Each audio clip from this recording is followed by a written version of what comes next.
Patience, young one. The herbs need time. Yes, Elder, I see. Feel the rhythm. It will guide you. The old healer's hands trembled as he crushed the final herb. "Remember, Chukwuemeka," he whispered, "the spirits teach us to heal, but they cannot teach us to protect ourselves from men who fear the truth." Chukwuemeka didn't understand. Not then.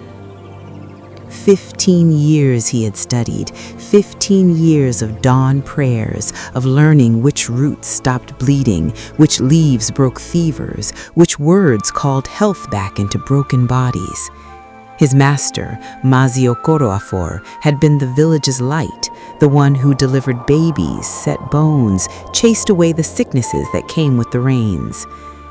When the old man died, Chukwuemeka inherited everything: the shrine, the sacred calabashes, the knowledge older than memory. He was 28 and believed that serving people well would be enough. He treated everyone: the widow who couldn't pay, the child with the twisted leg, the young mother burning with childbed fever.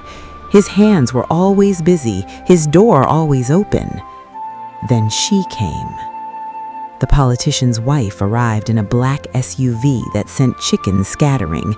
She was draped in expensive cloth, but her eyes carried the hollow ache Chukwuemeka had seen before, the grief of a woman whose arms remained empty month after month. He examined her carefully, made the sacrifices, prepared the medicines, spoke the words his master had taught him, but he also told her the truth. "The problem is not with you." She stared at him. "What do you mean?" "Your womb is strong. The fault lies elsewhere. I cannot help what I cannot treat." She left silently. He thought nothing more of it. 3 days later, police trucks surrounded his compound. The politician himself appeared on the local radio. "This so-called healer demanded sex from my wife. When she refused, he cursed our family. These people are frauds, preying on desperate women with their primitive superstitions." Chukwuemeka's shrine was torn apart. His medicines, gathered over years, prepared with prayers, were thrown into a pile and burned. Smoke rose like the death of something ancient. Television cameras recorded everything: the clay pot smashed, the sacred items scattered in the dirt, and him, handcuffed, shoved into a truck bed. At the police station, they beat him, called him a witch, a charlatan, a predator.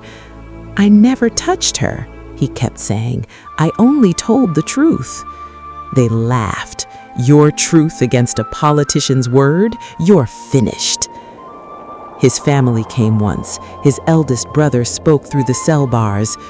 "We cannot help you. We have children to protect. We cannot be associated with this." After they left, Chukwuemeka wept not for himself, but for what he understood too late: his master's final warning. In prison, diseases his hands once cured ravaged him instead: malaria, infections, the weight of helplessness. Other Dibias who could have testified to his legitimacy stayed silent, afraid their own shrines would be next. 7 years passed like slow poison. When they finally released him, evidence dismissed, case forgotten, the world had moved on. The village now had a clinic with white walls and nurses in crisp uniforms.